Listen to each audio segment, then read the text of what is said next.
हरे कृष्ण। आज हम बात करेंगे कि आखिर कलयुग की शुरुआत कैसे हुई, राजा परीक्षित और कलयुग के बीच क्या वार्तालाप हुई। एक छोटा सा प्रसंग है, ध्यान से सुनिएगा। चलिए शुरू करते हैं। जब राजा परीक्षित राज्य करते थे तब उनका राज्यकाल इतना सुरक्षित था कि उसमें मतलब पूरी तरह से धर्म ही धर्म था। कोई अनुचित कार्य होता ही नहीं था, ना कोई पाप होता था। तो जो राजा परीक्षित जी की जो कारागार थी उसमें जंग लग गया, क्योंकि कोई बंदी हुआ ही नहीं, बंदी गृह में कोई आया ही नहीं। तो ऐसे थे राजा परीक्षित। लेकिन अभी वेट करना था, वो किस चीज का? जब हमारे श्री कृष्ण भगवान जी धराधाम से अपनी लीलाएं समाप्त करके अपने लोग गए, तब कलयुग का आगमन हो चुका था। तो एक दिन राजा परीक्षित घूमते घूमते भ्रमण करते करते जंगल की ओर निकल पड़े। वहां पर देखा कि एक आदमी एक बैल के 3 पैर तो पहले ही काट चुका और चौथा पैर काट रहा था। तो राजा परीक्षित ने देखा और उसके पास जाकर बोला कि मेरे राज्य में ऐसा काम तो कभी होता ही नहीं और ना कभी होगा। और जैसे तलवार निकाली उसकी तरफ बढ़े तो वो व्यक्ति राजा परीक्षित से बोले, भगवान मेरे को मत मारो, मैं ब्रह्मा जी द्वारा भेजा हुआ एक युग हूँ, मैं कलयुग हूँ। और जिसे आप बैल देख रहे हो ये बैल नहीं, ये धर्म है। और इस धर्म के 4 पैर हैं, दान, दया, पवित्रता और सत्य। जो मैंने इसका पवित्रता रूपी पैर था वो भी काट दिया, इसका दान रूपी पैर था वो भी काट दिया, इसका दया रूपी पैर है वो भी काट दिया। अब इसका सत्य रूपी पैर काटने जा रहा हूं। अगर इसका सत्य रूपी पैर भी कट गया तो पूरी तरह से धर्म खत्म हो जाएगा और कलयुग का पूरी तरह से आगमन हो जाएगा। तो क्या आप जानते हो कि सत्य में अभी बचा हुआ है? नहीं। क्या धर्म अभी बचा हुआ है? नहीं। क्यों? क्योंकि सत्य कहाँ बचा हुआ है? सत्य इतना सा बचा हुआ है, थोड़ा सा। क्यों?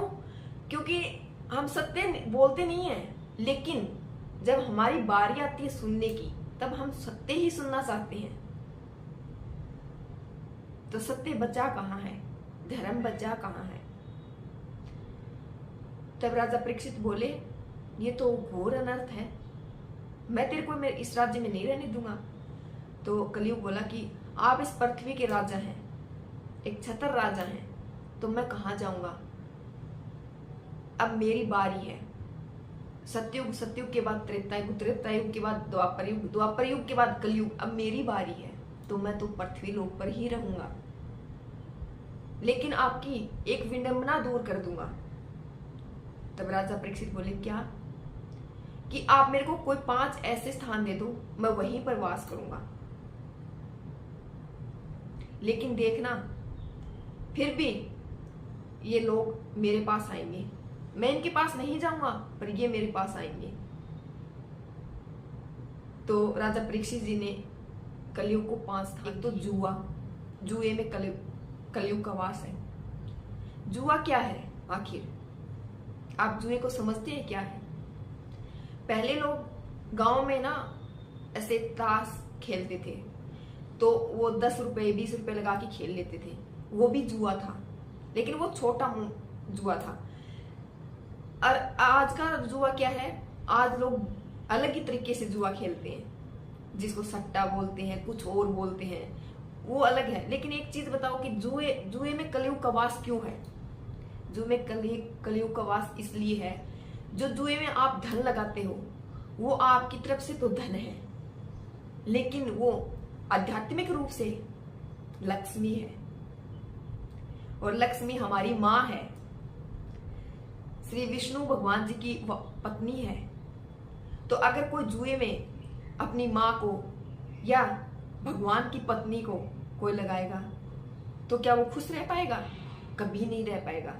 तो जुए में भी कलयुग का वास है, और लोग ये चीज समझते नहीं है, सट्टे में पैसा नहीं समझते कि अपनी माँ को, यानी कि आध्यात्मिक रूप से अपनी श्री कृष्ण भगवान यानी कि श्री विष्णु भगवान जी की वाइफ को,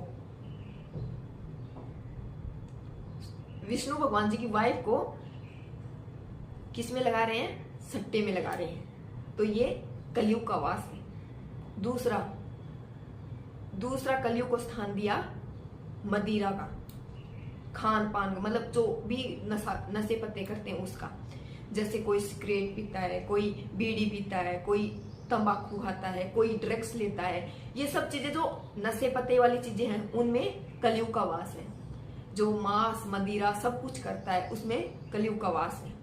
तो कलयुग अपने पास थोड़ा ना है, कलयुग के पास तो हम गए, क्योंकि जुआ भी हम खेलते हैं, मांस भी हम खाते हैं, दारू वगैरह ये सब हम पीते हैं, कोई और थोड़ी ना पीता है। तो कलयुग का वास तो हमारे अंदर ही होगा ना।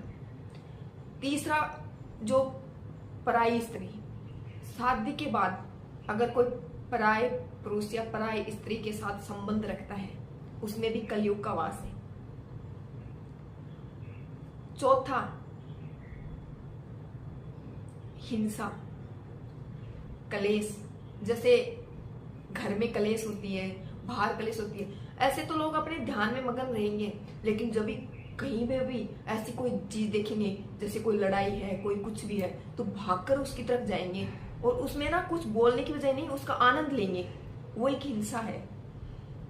और दूसरी, अगर घर में भी कोई कुछ बोल देता है, जैसे किसी की बहन कुछ बोल देती है, किसी का भाई कुछ बोल देता है, लेकिन उस चीज को वो हमारे को बोलते हैं, तो हम ये सोचे ना कि अब हम भी इसको अच्छे से जवाब देंगे, तो हम भी रिटर्न में जवाब देते हैं।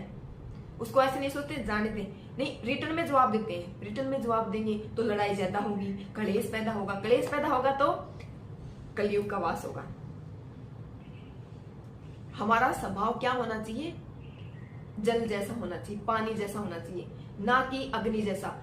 घर में मतलब आग लगती है, कहीं पे भी आग लग जाती है, तो उसमें हम और कपूर डाल के या घी डाल के उसमें और प्रज्वलित थोड़ा ना करते हैं, उसको शांत करने के लिए जली तो डालते हैं, पानी तो डालते हैं। तो ऐसा स्वभाव होना चाहिए कि कलेश को दूर करने के लिए हमारे को मौन रहना चाहिए, चुप रहना चाहिए, शांत हो जाए हम, जाने दें 2 मिनट में शांत हो जाएगा। लेकिन उसको अपन रिटर्न में जवाब देंगे ना तो कलयुग ही पैदा होगा, उसमें कलेश पैदा होगा, फिर वो कलयुग का वास हो जाएगा। फिर 5वां दिया, जो अनिति रूप से धन कमाया होता है, जैसे मतलब बिना मेहनत के जो धन कमाते हैं उसमें भी हमारी मेहनत का नहीं है, तो ऐसे पैसों को अलग रखिए। और जो भगवान के कार्य हैं, जैसे कोई भंडारा है, किसी गरीब कन्या की शादी है, ऐसे कोई कार्य है, जैसे और भी कई कार्य हैं भगवान जी के, जो उन कार्यों में यूज कीजिए, तो वो अपने को सुकून देंगे। लेकिन जो बिना मेहनत का पैसा है, जो मतलब बेईमानी से हड़पा हुआ है, वो पैसा हमारे को हमेशा परेशान करेगा। आज हम भले ही खुश हो ले, लेकिन ये खुशी ज्यादा देर तक नहीं रहती है, ये पल 2 पल की खुशी होती है। तो इसमें भी कलयुग का वास है। तो ऐसे राजा परीक्षित जी ने कलयुग से वार्तालाप की, और भी इसका भाग है, वो आपके साथ बाद में शेयर करेंगे। तो ऐसे हैं, आप भी सच्चाई के मार्ग पे चलिए ताकि धर्म नष्ट ना हो। लोग सोचते हैं कि मतलब देखो, एक चीज तो है कि लोग मंदिरों में भी जाते हैं, पूजा पाठ भी करते हैं, लेकिन फिर भी कहीं ना कहीं गलत कार्य करते हैं। ये क्यों करते हैं पता है आपको? क्योंकि कलयुग है, कलयुग यही करवाता है। वो धर्म भी करवाएगा, वो तिलक भी लगवाएगा, वो सारे काम करवाएगा, ऐसे काम सब करवाएगा जो धर्म के भी हैं, लेकिन इन सारों के बीच में वो पाप भी करवाएगा। इसी को तो कलयुग कहते हैं। कोई भी ऐसा है, तिलक लगाता है या फिर कोई अच्छे कार्य करता है, सब धर्म के कार्य करता है, वो कभी पाप नहीं करता। कोई ना कोई पाप तो जरूर करता है, और उसी में कलयुग का निवास है। तो बस एक जो धर्म का जो सत्य रूपी पैर है वो बचा हुआ है, थोड़ा सा उसको बचाए रखो, सही मार्ग पे चलो, सच्चाई के मार्ग पे चलो। और इस कलयुग से बचने का एक ही कारण उपाय है, वो है हरि भजन। वो हरि भजन से ही हो सकता है। आगे आगे तो बहुत ज्यादा कलयुग आने वाला है, ये अभी तो उसका शुरुआत है। शुरुआत ये समझ लो कि कुछ भी नहीं है, अभी तो बहुत कुछ देखना बाकी है। तो इन सब से बचने के लिए हमारे को एक ही काम करना चाहिए, हमारे को श्री कृष्ण भगवान की सेवा करनी चाहिए, नाम जाप करना चाहिए और हरि भजन करना चाहिए, क्योंकि हमारे को कलयुग से यही बचा सकते हैं। और किसी में ताकत नहीं है कि हमारे को कलयुग से बचा सके, लेकिन कलयुग छोड़ेगा नहीं हमारे को। राधे राधे।